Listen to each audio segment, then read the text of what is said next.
Hello guys, আমরা আজকে পেয়ারা পারবো। দেখো পেয়ারা গাছটা কোন দিকে হারিয়ে গেল, খুঁজে পাচ্ছি না। মামা একটু ডাক। এই যে এখানে পেয়ারা আছে, পেয়ারাটাকে আমি পারবো এখানে থেকে।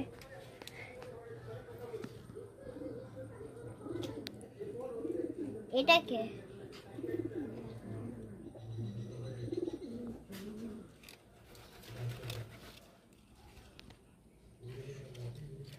ভাই রে, তো হয়ে গেছে। না ওই দিকেরটা তুলবো।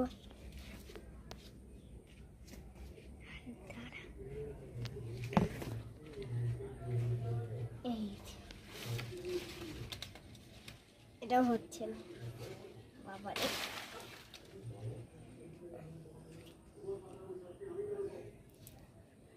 দেখো কত সুন্দর দুটো। এবার এটাকে আমি কেটে নুন দিয়ে আমি খাবো। এসো নুন দিয়ে দেখা। ওই চারটে পারবি না, আর একটা তো অনেকটা ছোট।